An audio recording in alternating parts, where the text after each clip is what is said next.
Hello everyone and welcome back to English with Kayleigh. In today's video we are going to analyse Jackie Kay's poem entitled Life Mask.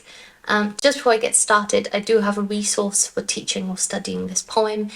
You can find it on Teachers Pay Teachers and the link will also be in the description below. So as always, we're going to read through the poem first, then we'll consider some of the themes, and we'll also consider what Kay has to say about this particular collection and poem before getting into a stanza by stanza analysis. So let's read Life Mask by Jackie Kay. When the senses come back in the morning, the nose is a mouth full of spring. The mouth is an earful of birdsong. The eyes are lips on the chamomile lawn. The ear is an eye of calm blue sky. When the broken heart begins to mend, the heart is a bird with a tender wing. The tears are pear blossom blossoming. The shaken love grows green, shining leaves. The throat doesn't close, it is opening. Like a long-necked swan in the morning, like the sea and river meeting, like the huge heron's soaring wings. I sat up with my pale face in my hands, and all of a sudden it was spring. Okay, so the themes that we see in Life Mask are love, loss and heartbreak, and also a very strong sense and discussion around nature and its healing powers, I suppose. So these are Kay's own words on Life Mask, which I've taken from the British Council website. I've put a link here for you. So in some of her more recent poetry, Kay again explores an interest in blurring the lines between reality and fiction, biography and story, as well as demonstrating her skill at mixing sadness with humour and affirmation. Life Mask, so you have to remember that this poem, the title of this poem, is actually also the title of the collection. So very, very crucial, important poem. It plots a very personal passage from loss and grief at the breakup of a long-term relationship, a theme which also recurs in Wish I Was Here, through gradual acceptance to the eventual start of a new life. She says, I like books which take you on a journey. And to me, Life Mask is a journey from darkness to light. People have told me it's very upsetting in parts, but without love, life isn't worth living. So Life Mask was written by Jackie Kay after her 15-year relationship with Caroline Duffy ended. And I think that there's a lot of truth in this particular paragraph, looking at Kay's skills at mixing sadness with affirmation. So through the sadness and loss and grief, she went on a journey of self-realization and acceptance and healing. And this idea that Life Mask is a journey from darkness to light. When we think about the connotations of spring, moving on from winter, so winter, we get the sense of darkness, cold, and then we move into spring, this idea of growth, rebirth, awakening, and lighter days. So Life Mask and this particular poem very much feeds into the ideas around the collection. So let's do our stanza by stanza analysis. So stanza 1, we're going to start with the title, of course. As I said, it is the title of the collection in which it was first published as well. When I first read it, before reading the rest of the poem, I was considering what my interpretation of it was. And there were two I found. One was about identity, in this idea of wearing a mask or the mask slipping and revealing who you truly are. and this idea of searching within yourself. And then I also consider this idea of a face mask and something that's there to soothe or to aid life. And of course, upon reading, I think it really links both of them, this idea of identity and who we are, and also this healing process in terms of the mask. When the senses come back, the nose is a mouth, the mouth is an ear, the eyes are lips, the ear is an eye. So we've got this omission of personal pronouns here. It removes the speaker from the feelings until later in the poem where there is acceptance and healing. So there seems to be some distance between the speaker and the event at the moment, potentially not wanting to accept that this is actually a personal feeling and a personal experience. However, we've also got this lovely internal rhyme used throughout the poem, and it is very soft and soothing, and especially the last sentence within this stanza, the ear is an eye of calm blue sky.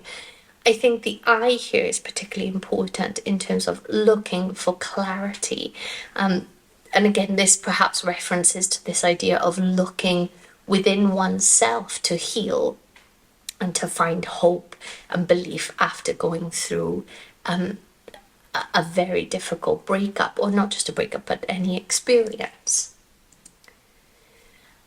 So the imagery of nature is integral to this poem. And if we consider romanticism poetry, romantic poetry, this is where nature takes a hold of imagination and emotion, and it expresses it over fact and reason. And I feel that's very much what we see here. Even though it is about a breakup, it's about healing from that breakup, which in itself is quite romantic.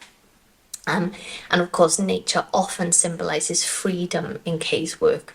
One example off the top of my head is Brendan Gallagher, and the relationship between Kay and Brendan when she's out in the open compared to when she's restricted by being at home. So actually we see a very optimistic sense here, an optimistic tone that things are potentially going to get better. However, something seems amiss. We see body parts here that do not align with the sense or purpose that they're supposed to. The nose is a mouth, the mouth is an ear. It's a very, and again, using a simile there as well, using a metaphor there, shows that there's no possibility for change. There's no possibility for improvement or development. It's just saying this is this. But yet it's not quite right because those senses are not working in line with the physical body part. Then we move on to stanza 2.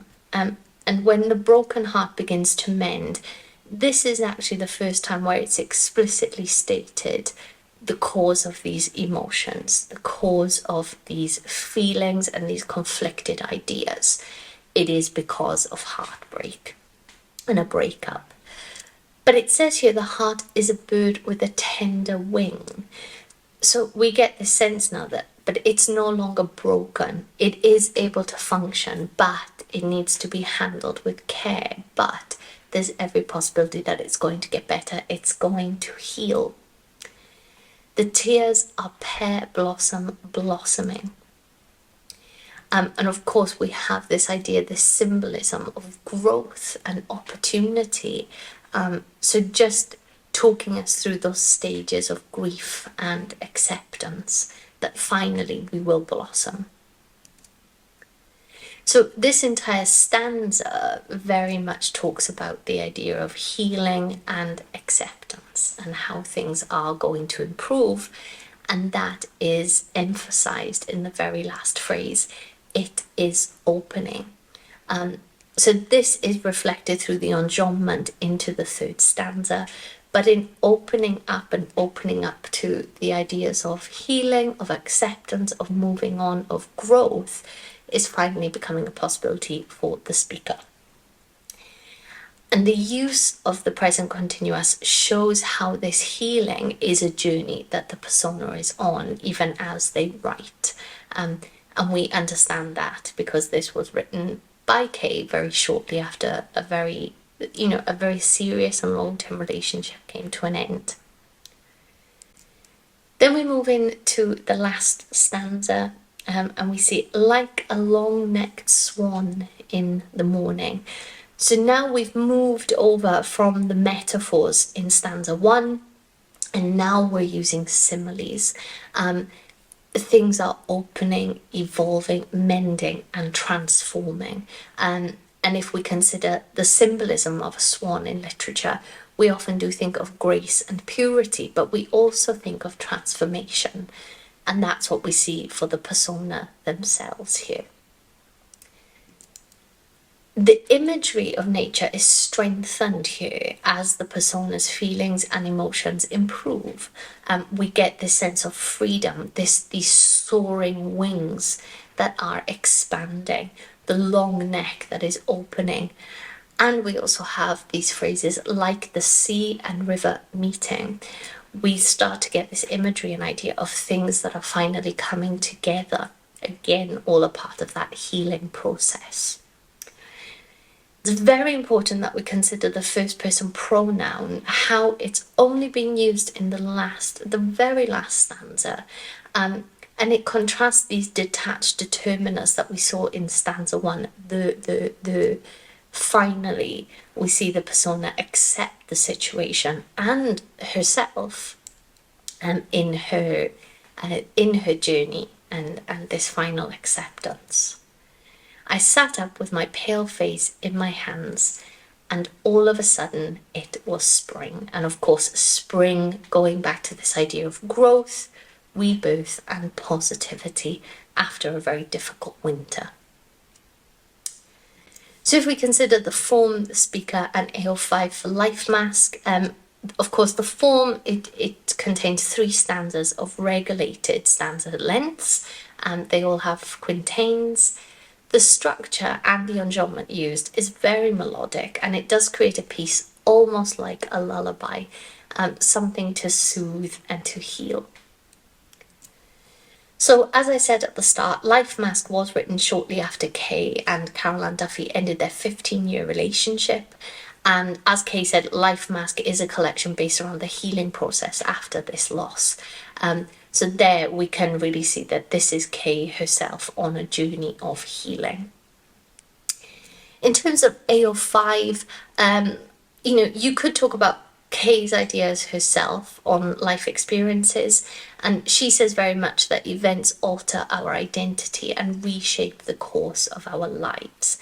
This is strengthened by Paddy's identity theory, that identity is a result of experiences. And then I also think you could use the reader's lens as well.